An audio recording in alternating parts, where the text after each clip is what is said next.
Huzzah! That was perfectly timed. Literally as I pressed record, that huzzah came through. So, Lord Darth Fishy has changed his name. Hey, Fishy.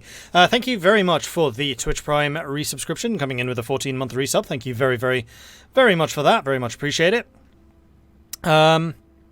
And also, thank you also very much for all of the work you do as a moderator. I know there's a great discussion going on the moderator channel right now about what it means to be a moderator here, and I really do appreciate your input on that as well, and everything else you do, so thank you. And Hugh, I will respond to that once I've done like the main intro stuff. Okay, so we are playing as... Huzzah! Cool Science Linky, apparently. We are playing as Kemerovo. And we are Rurik II, which for those of you who are... That was really loud. I thought that was the game, but I think it was actually something else. Weird. We are playing as Kemerovo, as Rurik II. This is basically a Soviet general who lost battle after battle after battle after battle during the implosion of the Soviet Union, that eventually his mind shattered. And he now believes himself as Rurik II, the Viking king. Or rather, the second coming of the Viking king. So, we started out as the tiny province of Kemerovo, which is literally this, and have since been expanding into various of our neighbours. And that seems to be going quite well. We are currently planning for a war against Tomsk, and also one against Irkutsk, I think.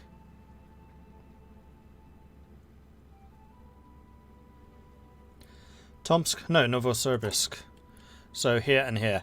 And the Novosibirsk has a relatively... Actually, it's not actually that guarded. Why am I going after Tomsk first? Taking out Novosibirsk would be much easier, because the capital's right here. There is a river in the way. Actually, not here there isn't. Yeah, I think that's why. It's because I'm planning to attack them from the north. So once we've taken out Tomsk, and Tomsk is going to be very easy because their capital is right there. And all of their victory points are fairly southern. And we do have tanks, which basically nobody else in this area has. Except for the... Oh, who are these guys? The People's Revolutionary Council, who did have vehicles, but we just had much better ones. Okay, so let's see. Hugh is asking about Roach Destroyers. Brings in Roach Destroyers on convoy raiding everywhere in France, and my capitals are just not hitting anything and dying to the torpedoes. Can't make enough screens to block all of the submarines. So the main counter to Roach Destroyers are light cruisers and heavy cruisers. So the main thing about Roach Destroyers is there's just a lot of them, and they're quite quick.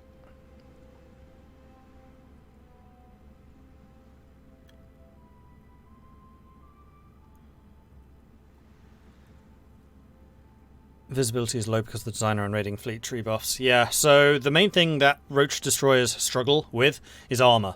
So if you hit them with something which is more heavily armored, like a light cruiser, that would be very good against Roach Destroyers, because they're going to lack armor.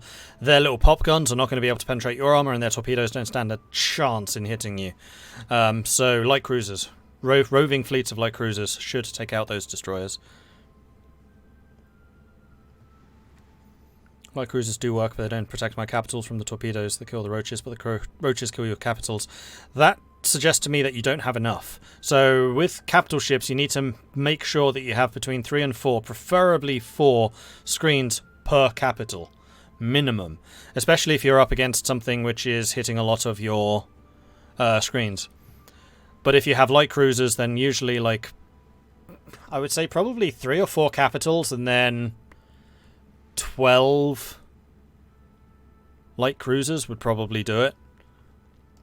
Just make sure you have the cruiser armor upgraded.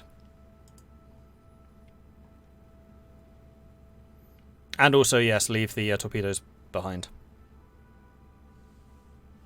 Light cruisers at the moment have no armor, should have tier 1 or 2. Yes, because destroyer guns will not be able to penetrate light cruiser armor. Usually I wouldn't bother going above about tier 2 light cruiser armor. I think light cruiser 2s are perfectly fine for killing destroyers. So yeah, that's what I would recommend. You could also try heavy cruisers. So probably the best combo would be light cruisers and heavy cruisers.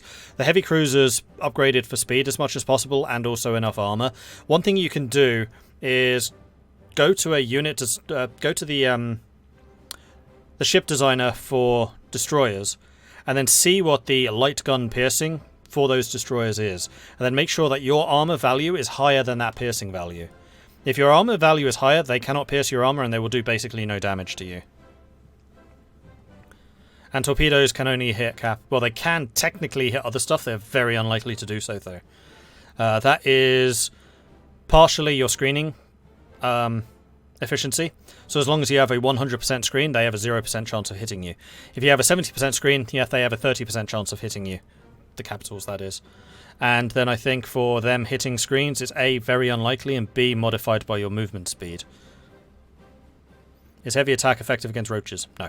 You've got to use light attacks against destroyers. Heavy attack is mostly for killing other capitals.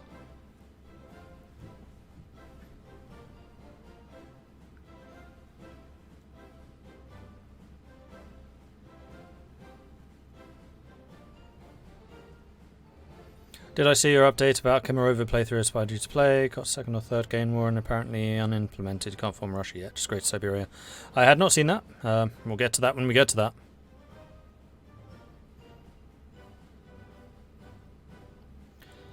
So heavy cruisers but only one heavy attack gun. If they're literally only using destroyers, I wouldn't even bother having any heavy attacks. Just light guns. Or medium ones. I'm not massively familiar with heavy cruisers because I don't tend to use them very often, but in that kind of situation they would be perfect.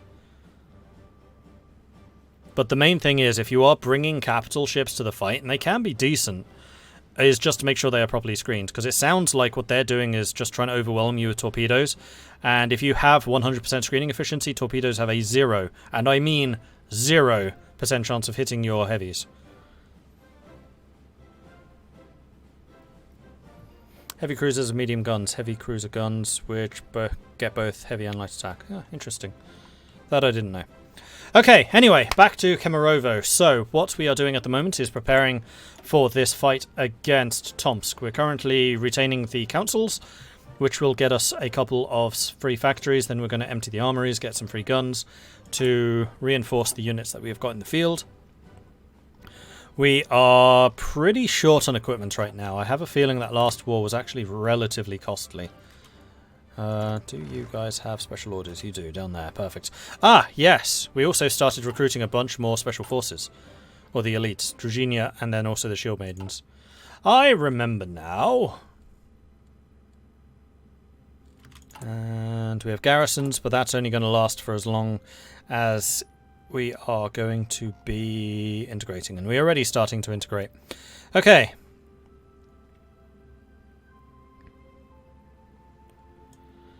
So, let's see. Are there any of these that we want to take? Resource. No. Factory industrial capacity. Production efficiency down. Maximum efficiency.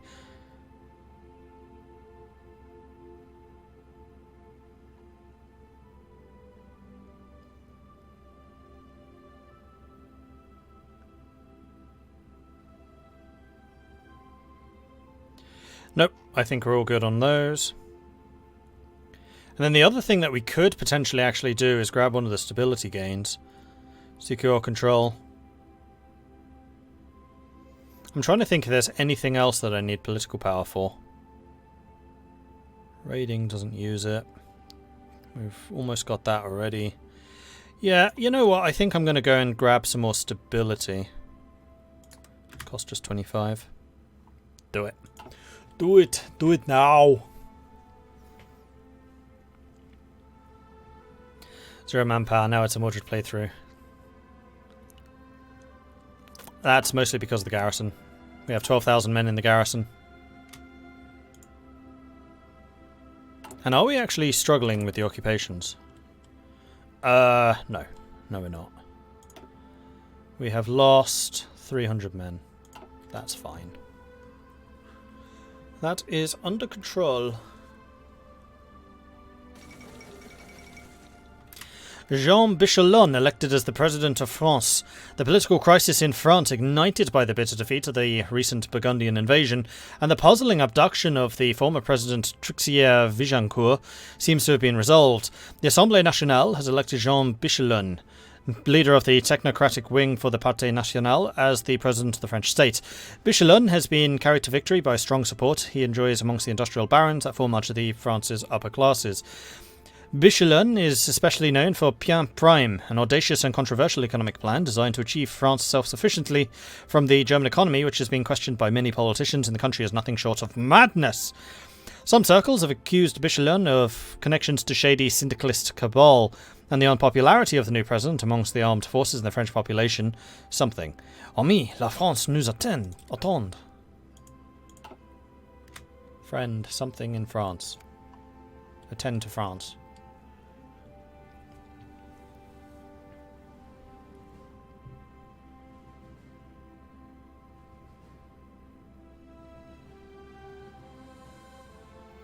Yeah, intel does help you find enemy fleets and can tell you exactly where they are positioned. It is really useful in multiplayer. Right. During the assimilation of the land controlled by the Siberian Black Army, several stockpiles of weapons have been found across the region. These arms shall be seized immediately in order to prevent any risk of further tension with the workers' councils of the remnants of the Black Army. Such armaments would be better suited in the hands of our brave soldiers, already emboldened by a recent victory against our old enemy. The additional guns will help fuel our military momentum. Yet another significant step has been taken towards our inevitable domination of the region. Whoa, cool sign. Crikey, that's generous. My king, I bring tribute to the true Tsar. And which of our neighbours do you belong to, call sign? They will be rewarded by not being crushed under my boot immediately, but at some point in the near future.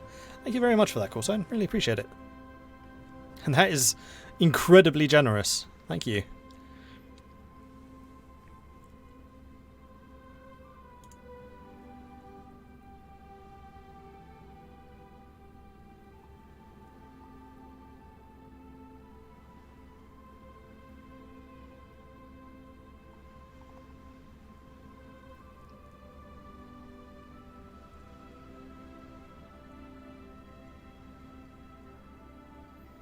Does naval intel boost anything in the combat itself? I don't think so. It's mostly about positioning. So if you have high naval intel combined with, for example, recon aircraft over sea zones, then you can spot enemy ships a lot quicker, which means you can find those roving bands of destroyers and sink them quicker. In terms of espionage naval intel, it'll tell you what their ship designs are, so you can look at them and actually actively counter them with your own designs. It'll also tell you exactly where they're deployed. And then finally, if you do manage to do some damage to their fleets and they go back to repair, you can see where they're repairing and you can bomb it. So that type of intel is really, really useful. And also, it will show you, for example, where their convoys are going. So then you can send your own submarines to intercept those convoy positions. And you can see where they are protecting with their destroyers, so you can go somewhere else if you're having problems with those destroyers. It allows you to have that kind of strategic overview. Although doom stacking seems to work better versus doom stacks. I disagree. I mean, you were saying their positioning penalty is a problem. Is positioning penalty-wise torpedoes are getting through so often? No, that's purely... Well, yes, possibly. Because positioning does reduce your screening efficiency, which means you need a lot more destroyers than you probably actually need. And if he is literally just stomping you with destroyers and no capitals, then having a smaller number of light cruisers would annihilate him, because he can't hit your armour. And if you have enough screens to protect the capital ships, you can bring caps too. Hence the heavy cruisers.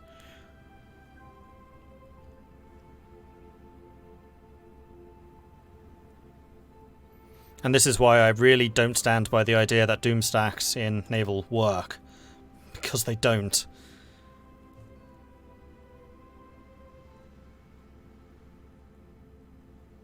I thought the right ratio is 1 to 3. No, it's 3 to 4 is the ratio. 3 is like the absolute minimum.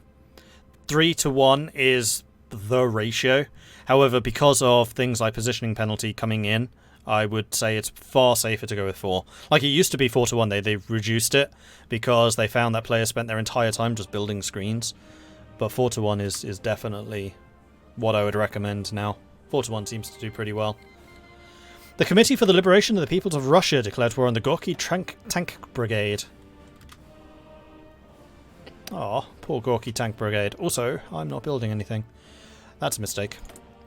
So, what do we want to produce? What am I short on? Still short on guns, but we are making quite a few of them.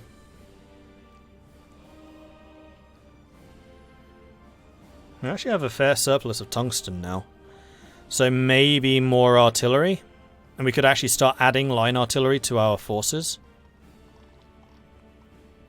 And considering we're fighting Russians, I feel like having line artillery would actually be really good. Because otherwise we're just going to have manpower used against us. Like, just numbers.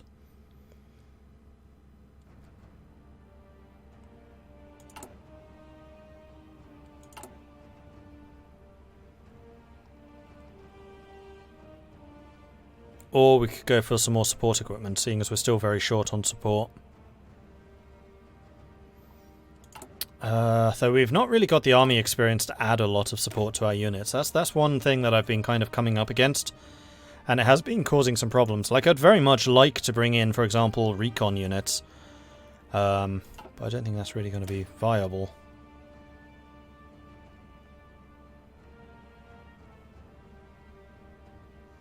What do you cost? 15 AT, 100 infantry. You cost 30 AT, 200 infantry and 10 support. So this does actually require support equipment. I think I'm going to put another point into support equipment. Go with 4. Oh, actually the other thing we could do, now that we have aluminium, and now that we're planning to start actually getting rubber, aircraft. We could absolutely start getting aircraft.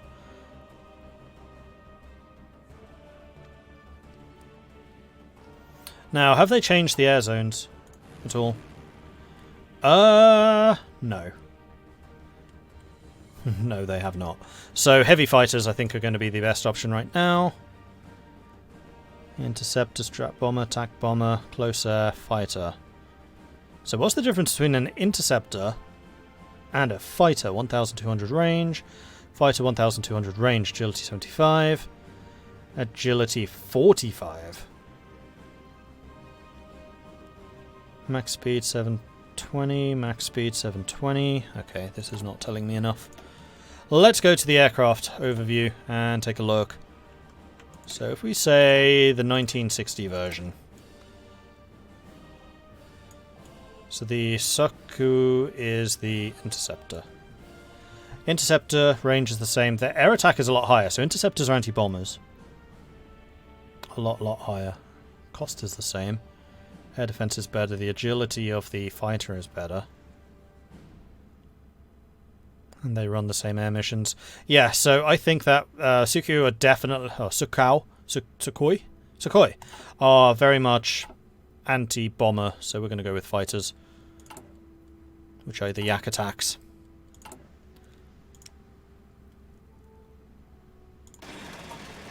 And we'll start producing one of those. We are still low on rubber, but like I said, we are currently researching resource extraction so that we can get rubber processing. And then from there, we can start building some synthetic refineries and actually begin producing our own rubber. And in fact, we're doing that right now. I think I might even order up a second of these. That's only 12. Why can't I build another? Oh, I guess I can only have one at a time. I see. Let's build one there. Do any of these technologies increase the number I can have in a state? No. Okay, that's interesting. Huzzah! And let's also... Oh no, you're already at the top. These are repairs. I wonder, do I want to increase the infrastructure?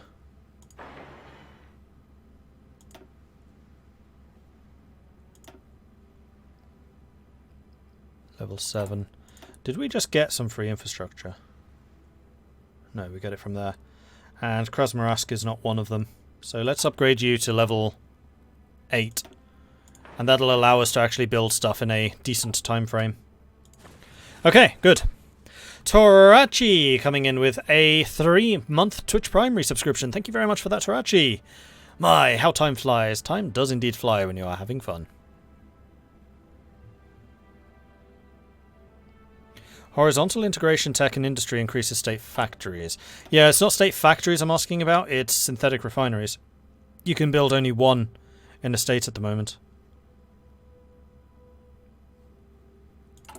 Because if we go back to this, we can see that we currently have 12 out of 13. We have an additional slot, but I can't add any more refineries.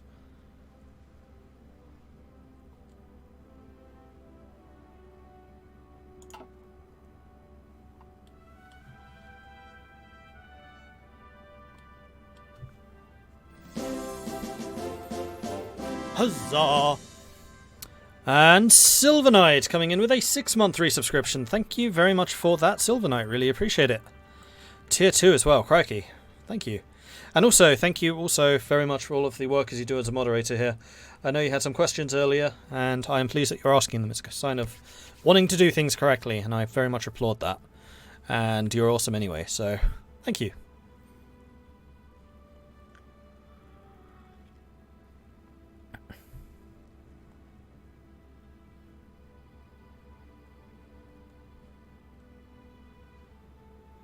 Do I get more research slots? Yes. Once we've upgraded from Kemerovo to the Central Siberian Principality, we get another one.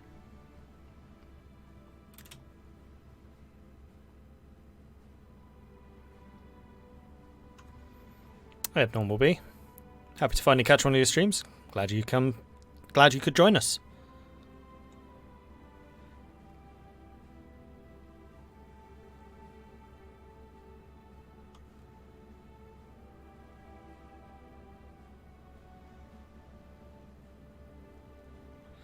I think it's pronounced aluminum. If you pronounce it wrongly, then it's aluminum.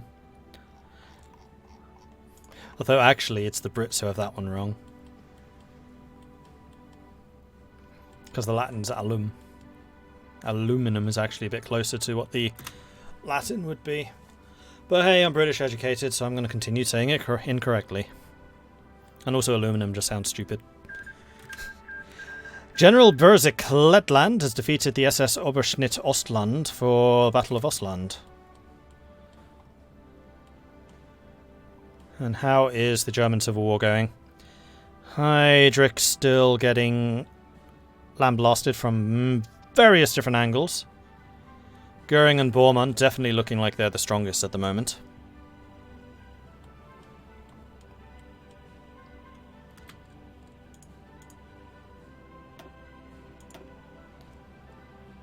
Oh, that's just low manpower. Right, so when does this integration finish? 43 days. And that should be another injection of manpower at that point. Oh! The Central Siberian Republic just declared war on me, out of the blue.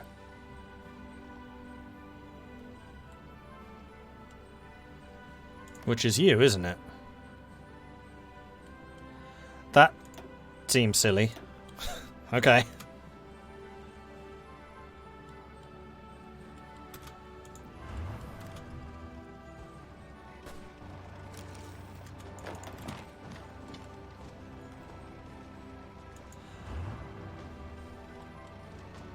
Nice capital. Think I'll take it. Territorio Militar Algerino has depleted El Comando Militar Algerino. Algerino.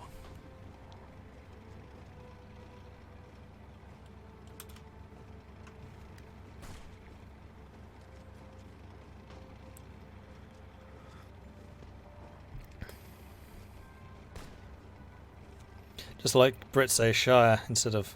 or Shire instead of Shire. That's only when it's in a county name. Like, we do say Shire. If you're talking about, like, the Shires of the realm, we do say Shire. It's just things like Lancashire and York... no, not that one. Berkshire. Then it becomes Shire for some reason.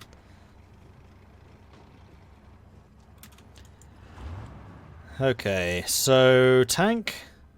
How close to victory are we? that actually took a lot less off their capitulation than I was kind of hoping. So it looks like our advance is going to need to be a little bit slower. So how about we get you going here, then back, and I guess north and then to here? And we're just going to have some fun behind their lines with our tank units.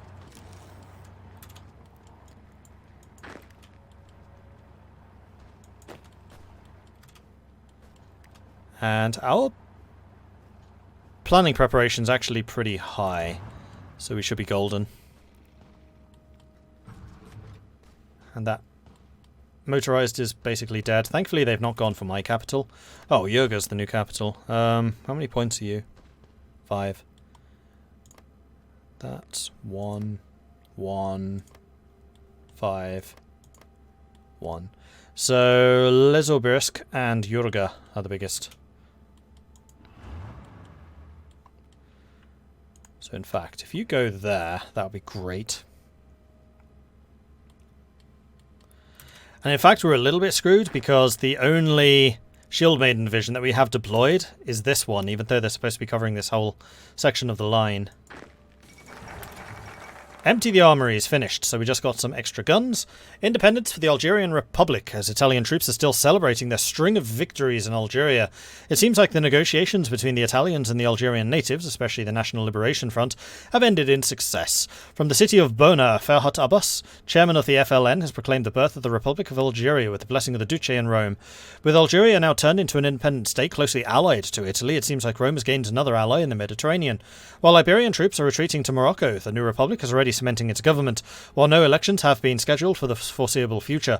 Abbas promises a full return to democracy and self-determination for the Algerian people sometime in the future, at some point, probably, maybe.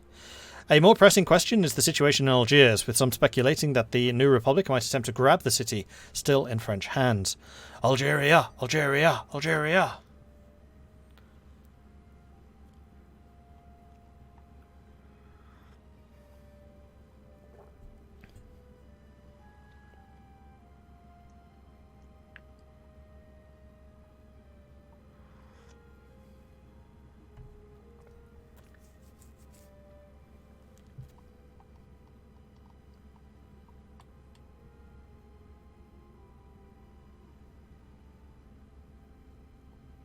Yeah, I do agree with that, actually, that you're saying now. Submarines shouldn't count towards naval superiority. I fully agree with that. And that would actually be a relatively easy change to fix that and force people to actually use surface fleets. Which I don't think would be a bad thing. Alright, let's move you down to there. I'm going to detach you so you don't try to run away somewhere else. You go here. You go here. And the rest of the infantry just continues to sweep across the north here. Perfect! Now, do we have any other upgrades that we could be doing? Kingsguard influences recovery rate. I don't think we necessarily need that.